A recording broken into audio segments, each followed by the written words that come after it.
Hello, class. Happy Wednesday. So today we are going to learn about the mole. Okay, so we're going to take some notes on chapter 3, and then at the end we have a short quiz. So when you're done with this class, you should understand what the mole is, why it's used, and how to use it to convert between different values like moles, particles, volume, mass. Okay. Your homework, side 1 of worksheet 1.5, numbers 1 through 6. Okay, so worksheet 1.5, the title of it is 3.4 through 3.6. That's the chapters in our imaginary textbook, or the sections, and then numbers 1 through 6. So worksheet 1.5, side 1. Where we left off in class yesterday is talking about how to weigh atoms. And the unit that individual atoms are described, their mass is described, is called an atomic mass unit. And it's a made-up unit used to describe the tiny, tiny mass of these little atoms. Okay? Now, it's derived using the standard carbon-12, one isotope, carbon-12 of one isotope, carbon-12, an isotope of carbon, obviously. Okay, and this was implemented in 1960. Carbon-12 is assigned a mass of exactly 12 AMUs, and then all other elements are weighed relative to that using a mass spectrometer. Okay, and it's found that hydrogen 1 has a mass 1/12 of carbon-12, the isotope. Okay, so we're going to use these values in grams to convert to moles. And that's what we're going to do today. So we're going to use those masses of atoms in grams, not atomic mass units. Remember, atomic mass units are used to describe the mass of one atom. We're going to use those masses in grams to convert to moles. Okay, now why in grams? Because the same mass, the atomic mass unit, the mass of one atom, okay, that same mass is equal to a mole of that atom. What is a mole? Well, remember, a mole is the amount of substances, or the amount of substance that contains as many atoms, molecules, or particles that there are in exactly 12 grams of carbon-12. So remember, one atom of carbon-12 weighs 12 AMUs. One mole of carbon-12 weighs 12 grams. Okay? So the atomic mass is the same for a mole in grams as it is for an atomic mass unit. Okay? All right. So there are exactly 12 grams of carbon-12 and 1 mole of carbon-12. What is a mole? Well, a mole is just like a dozen. Okay? A dozen is 12. A ream is 500. A gross is 144. Okay? A mole is 6.02 times 10 to the 23rd. Okay? Just like a pair of shoes is 2. Now, why do we use that word to describe a number? Well, let's think about it, okay? Eggs. You don't, to save time, you could say, okay, instead of buying 4 or 5 eggs, you just buy a dozen, because people often buy a larger quantity of eggs, just like paper, okay? You don't want to buy 243 pages of paper. That would take forever to count out all of the individual pieces of paper that you would want to buy at the store. So instead, because these people are buying larger quantities of things, they just sell a quantity that is described by a word. Okay? So a quantity, let's say 500, a ream. Okay, that's a quantity. Same thing here. A mole is a quantity. What is that quantity? 6.02 times 10 to the 23rd, or 6.022 if you want to be more specific. It's more specific than that if you want to look. And this is named in honor of that scientist we talked about the other day, Amadeo Avogadro. And it's a huge number. Again, he didn't discover it. It's just named in honor of him. And to understand how big this number is, let's look at these examples. 1 mole of seconds represents a time span 4 million times as long as the Earth has already existed. If you had 1 mole of pennies, you could give out enough money to everyone in the world so they could spend $1 million every hour, day and night, for the rest of their lives. Okay? But I can hold a mole of water in my hand. Okay? A mole of hydrogen weighs 1 gram. Okay? So, why do we use a mole? I already talked about that a little, and hopefully we're starting to grasp that concept. Because chemists work with large numbers. In this glass of water, there's billions and billions of particles. Okay? Billions and billions. So because every sample that we work with contains these billions and billions of particles, we need a number to represent a larger number. Okay? So that I don't need to count or constantly work with these huge numbers. Okay? So to simplify these huge numbers, we can just call a mole 6.02 times 10 to the 23rd. And instead of saying I have, 6.02 times 10 to the 23rd particles, you can just say I have one mole particles. All right? All right. So it's convenient to have a special unit that describes a large number. All right? And we simply need to know the average mass of the particle, use molar conversions, and we can convert those large numbers to numbers that are easier to communicate with an audience. We're going to use this chart. Okay, your chart looks like this. I'm sorry, I don't think I printed this off in your packet. Hopefully you don't need it much, okay? But if you're struggling with today's conversions, I can print it off for you and have it for you either Thursday or Monday whenever I see you virtually. I can have it for you or leave it out in the front entrance if you need a printed copy, okay?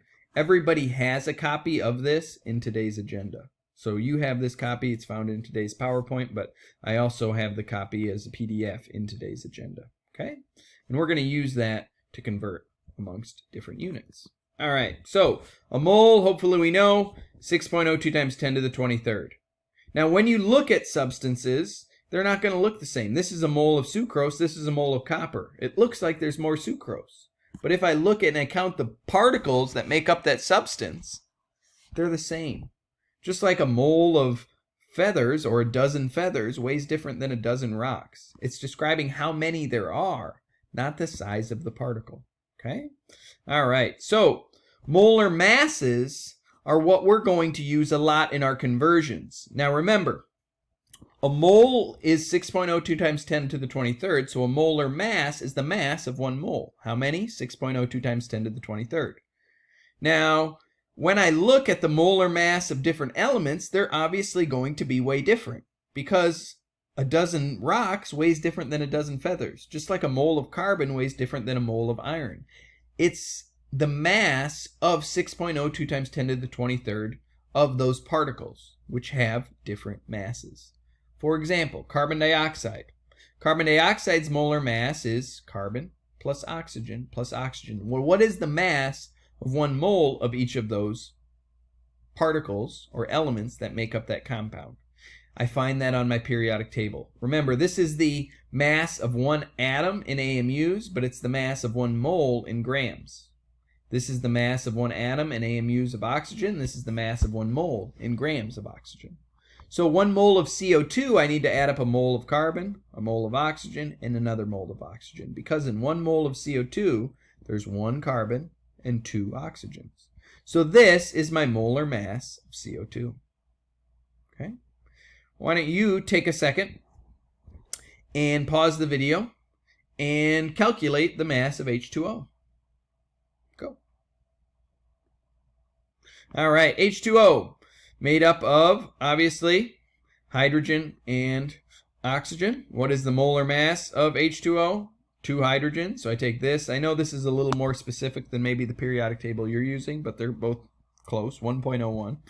And oxygen, about 16. So I add those up, 2 times hydrogen's mass, add an oxygen, and there is my molar mass of H2O. Okay.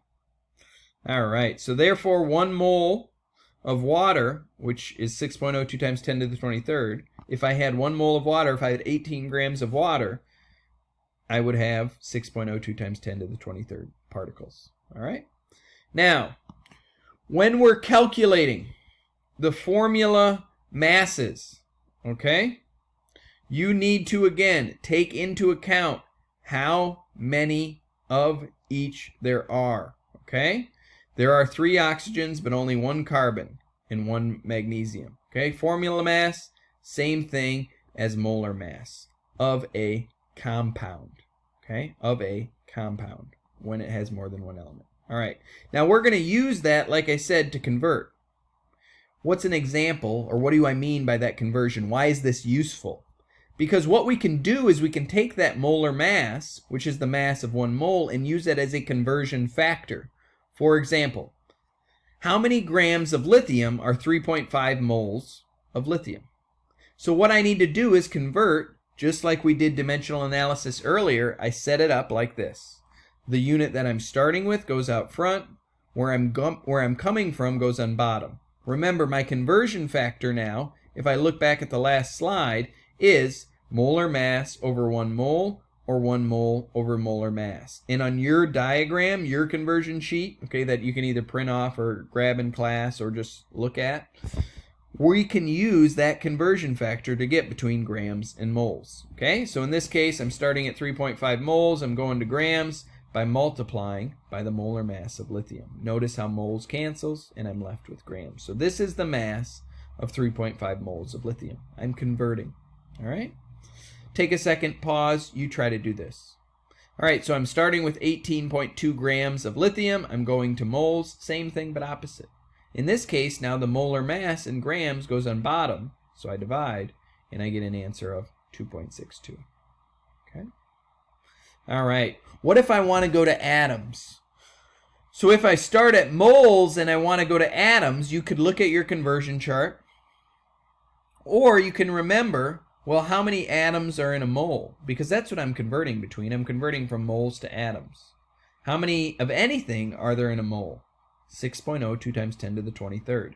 So I'm starting at 3.5 moles. I'm going to atoms. Remember, in 1 mole, there's 6.0, 2 times 10 to the 23rd atoms. So in this case, I'm multiplying, and I get my answer of 2.07 times 10 to the 24th.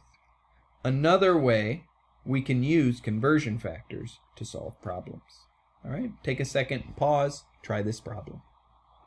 All right, I'm starting in this case at 8.2 grams to atoms. Well, how many atoms are in a gram of lithium? I don't know. That I can take 2 steps to solve, because I know how many moles are in a gram, and I know how many atoms are in a mole. So let's do a double step dimensional analysis problem where I'm starting at 18.2 grams, first going to moles, and now I can go from moles to atoms. Okay? So here I divide, multiply, get an answer of 1.58 times 10 to the 24th. This is just what I did. Okay, I multiplied what's on top, divided what's on bottom. Okay?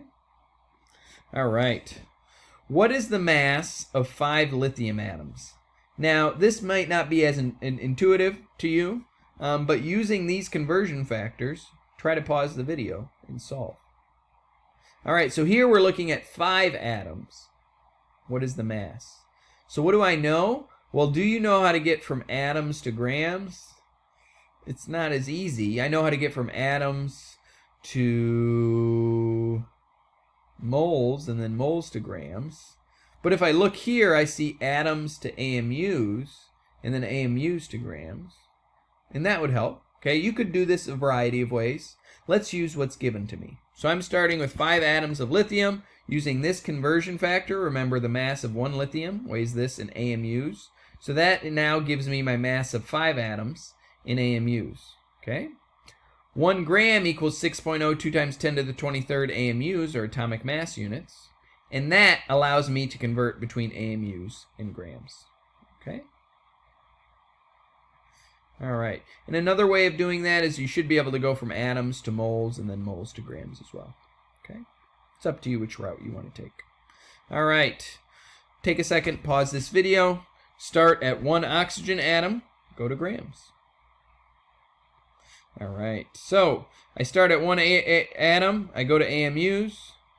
Then I can go from AMUs to grams. Like I said, there's a variety of ways of doing this. Okay, here's only one with what I'm given.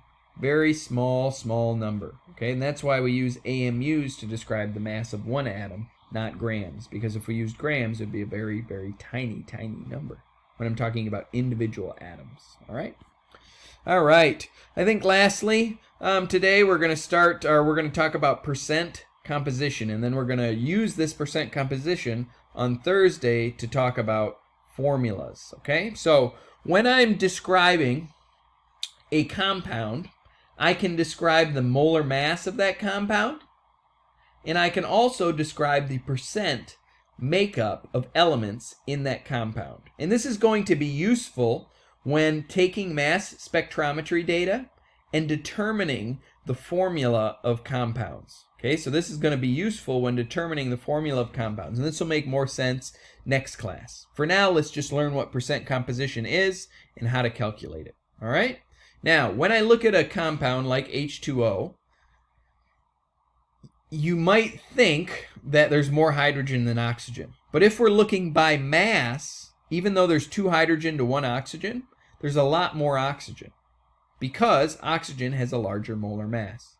So, when I'm asking the percent composition, I take my mass of a particular element over the total mass of the compound times 100. Now, together, they're always going to add up to 100. So, of water, the molar mass of water is 18. So of the oxygen part, the percent of oxygen in water, I would take the molar mass of oxygen, because there's only one, so just one oxygen, divided by the total molar mass times 100, and that's going to give me my percent of oxygen, okay? Which in this case is 88.8. Let's do the percent composition of magnesium carbonate. And I think number 6 on your worksheet, you're going to do a few more of these, all right? So magnesium carbonate is made up of magnesium, carbon, and oxygen, okay? First step, I like to get the molar mass, or you need to get the molar mass of the compound. So there's 1 magnesium, 1 carbon, 3 oxygens. There's my molar mass of the compound. Now, what is the percent composition, meaning what is the percent of each element in the compound? So 24 divided by the total, okay? Times 100, that's my percent of magnesium. Do the same thing for carbon. That's my percent of carbon. Do the same thing for oxygen. That's my percent of oxygen. So it looks like there's the most oxygen in this compound. If I add all of these up just to check your answer, you should get 100%. If you don't, you did something wrong. Please ask. All right, so that is enough to get you through. That is enough to get you through the front side of worksheet 1.5. Okay, if you have any questions, please let me know through email or on Thursday. Time for the quiz.